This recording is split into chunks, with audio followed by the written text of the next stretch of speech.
जो भी मैं तुम्हें अभी बताने वाला हूँ यार वो कट ऑफ नहीं है, क्योंकि कट ऑफ ना थोड़ी धोखेबाज वाली चीज़ होती है। धोखेबाज वाली इसलिए, welcome to our channel book shelf. आज की वीडियो में यार हम बात करने वाले होंगे एज पर दी थंबनेल, जैसा कि तुम देख करके आए हो, score versus percentile versus marks. मतलब कि कितना स्कोर पे हमारी कितनी परसेंटाइल बन रही होगी और उस पर हमारा कितनी रैंक बन रही होगी, इस बारे में यार हम वीडियो में बात करने वाले हैं। प्लस यार ये वीडियो उन लोगों के लिए भी है जो कि ये सोचते हैं कि भैया मुझे यार एक ऐसी परसेंटाइल बताओ, एक ऐसी सेफ परसेंटाइल बताओ जिसको अचीव करने के बाद मैं अपना जे एडवांस का एग्जाम बड़े ही आराम से टेंशन फ्री होकर के दे पाऊंगा। मतलब कि एक ऐसी सेफ परसेंटाइल मैं अपनी सिक्योर कर लूँ पहले ही, जिससे मुझे कुछ जो टॉप के हमारे NITs और IIITs हैं वो मुझे मिलने के चांसेस 100% हो जाएं, ताकि मैं अपना जे एडवांस बिना किसी टेंशन के, बिना किसी डर के दे पाऊँ।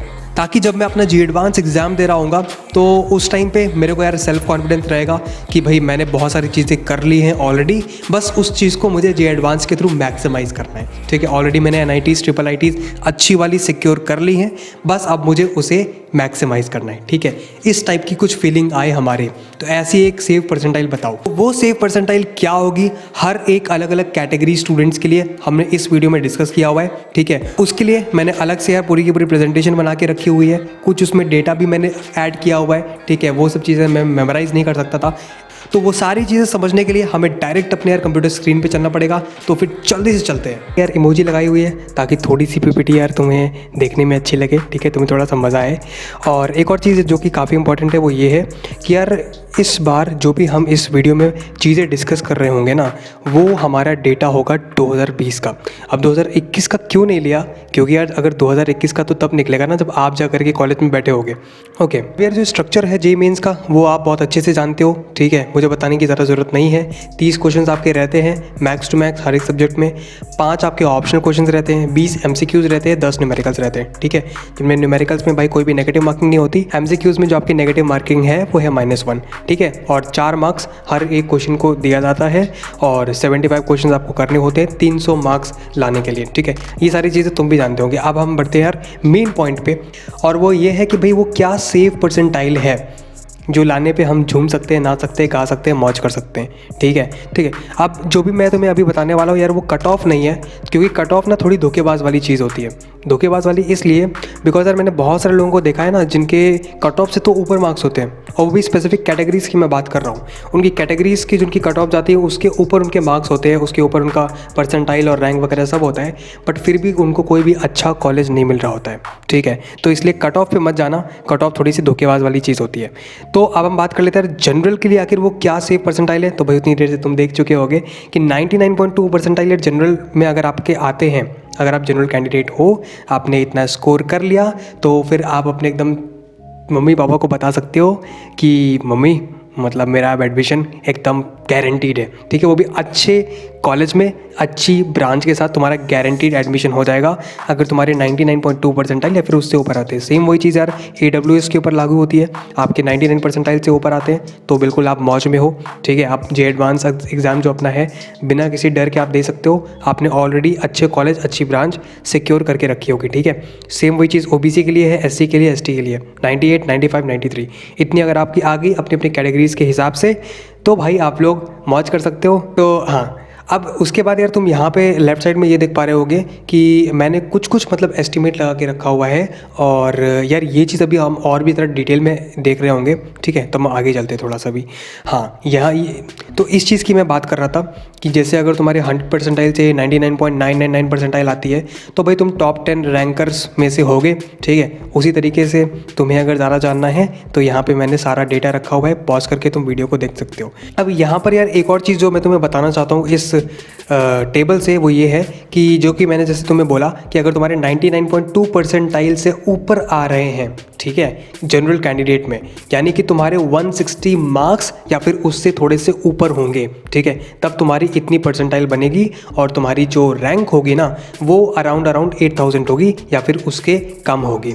ठीक है, तो इसीलिए मैंने बोला कि भाई तुम एकदम सेफ साइड में लैंड कर रहे होगे अगर तुम्हारे 160 स्कोर तुमने अपने पूरे जेईई मेंस एग्ज़ाम में, मेन एग्ज़ाम में तुम्हारे किया होगा तो, ठीक है। और उसी तरीके से जो EWS वाले बंदे हैं उनके लिए जैसे मैंने बोला कि 99 परसेंटाइल से ऊपर होना चाहिए, तो भाई उनकी जो स्कोर उनको लाना पड़ेगा 99 परसेंटाइल सिक्योर करने के लिए वो है अराउंड 150, ठीक है। और जो OBC वाले हैं उनको जो स्कोर लाना पड़ेगा एक सेफ साइड में अपने आप को रखने के लिए वो है 130, ठीक है। तब जाकर के वो कहीं ना कहीं 98 परसेंटाइल के आसपास लेकर के आ पाएंगे और जो उनकी रैंक होगी वो है 30,205।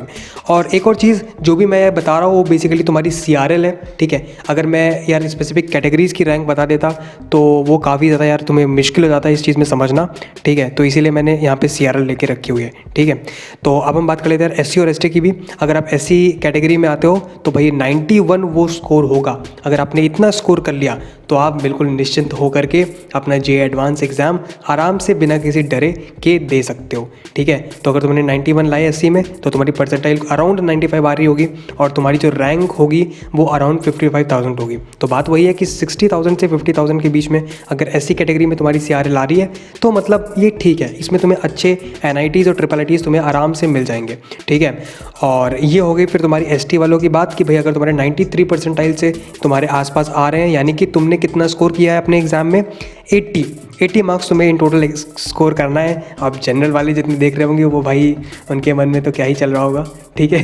तो तुम्हारी जो रैंक बनेगी ST कैटेगरी में मतलब CRL जो तुम्हारी होगी वो होगी अराउंड 75,000, यानी कि तुम्हारी अगर उतनी CRL आती है तो तुम बिल्कुल सेफ साइड पे हो in terms of JEE mains, ठीक है। अब एक बात जो आप में से यार बहुत सारे लोगों के मन में ये आती होगी कि भैया अच्छा आपने ठीक है ये आपने बता दिया स्कोर कितना होना चाहिए, मिनिमम परसेंटाइल कितना होना चाहिए और उस पर रैंक कितनी आती है। अब भैया ये बताओ कि मुझे मिनिमम क्वेश्चंस हर एक सब्जेक्ट में कितने सही करने पड़ेंगे जिससे मैं अपने आप को एक सेफ साइड में रख पाऊंगा, ठीक है। उसको अगर तुम्हें जाना है तो मैंने ऑलरेडी एक वीडियो बना करके रखा हुआ है, तुम्हें आई बटन में मिल जाएगा, जा करके वहाँ से चेकआउट कर सकते हो। अब एक और चीज़ मैं तुम्हें यार ये बताना चाहता हूँ कि मान लो कि तुम अगर जनरल कैंडिडेट के स्टूडेंट हो और तुम्हारी 98 परसेंटाइल आ जाती है तो वहाँ पे थोड़ा अपने आप को यार वो मत सोचना कि भैया ने जितनी बताई थी उतने कम आ गई। देखो एक्चुअली में मैंने क्या बोला है कि अगर तुम्हारी इतनी आ गई तो तुम सेफ हो, ठीक है। ये तुम्हारी कट ऑफ नहीं है, इतनी आ गई तो तुम सेफ रहोगे। अगर तुम्हारे 98 भी आते हैं ना तो भी तुम्हें यार कॉलेज मिल जाएगा, ठीक है, उसकी मतलब कोई टेंशन नहीं है, ठीक है। लेकिन 98 से कम आ गए जनरल वालों के लिए तो भाई कॉलेज मिलना बहुत ही मुश्किल है और CS ब्रांच तो बिल्कुल ही मतलब नामुमकिन हो जाएगा, ठीक है। तो अगर तुम्हारे 99.2 के पास आ रहे हैं तो मतलब कोई भी तुम्हें दिक्कत वाली बात नहीं है। इसके साथ एक और चीज़ जो मैं तुम्हें बताना चाहता हूँ वो ये है कि तुम्हारे अगर इतने परसेंटाइल जो मैंने लिखा है इसमें वो आ गया तो वेल एंड गुड।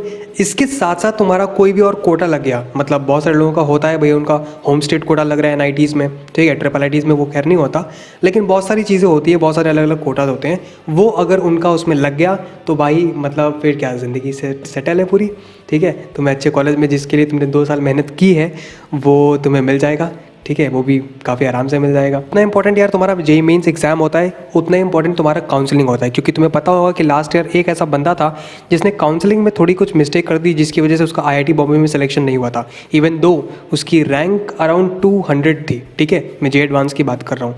तो तुम वहाँ से समझ सकते हो कि यार काउंसलिंग जो प्रोसेस है वो काफ़ी हेक्टिक होता है, काफ़ी दिमाग ख़राब होता है उसमें। तो हमने एक इनिशिएटिव लिया हो कि हम आपकी इसमें हेल्प करने वाले हैं काउंसलिंग में, ठीक है। तो जितना इंपॉर्टेंट JEE मेन का पेपर है उतना ही इंपॉर्टेंट आपका काउंसलिंग प्रोसेस होता है। तो अगर आप काउंसलिंग प्रोसेस में हमारी हेल्प लेना चाहते हो तो हमारे चैनल को सब्सक्राइब कर सकते हो and you can also press the bell notification icon, जिससे कि हमारी सारी अपडेट्स, कोई भी अगर अपडेट आता है, ठीक है, JEE मेंस इंपॉर्टेंट अपडेट देता है तो हम सबसे पहले आपको होंगे जो नोटिफाई कर रहे होंगे, ताकि आप किसी भी चीज़ को छोड़े बिना अपने मनपसंद कॉलेज तक जा पाओ, ठीक है। तो बस यार इस वीडियो को हम यहीं पर समाप्त करते हैं। मिलते तुम सभी से नेक्स्ट वीडियो में, तब तक के लिए bye bye and take care.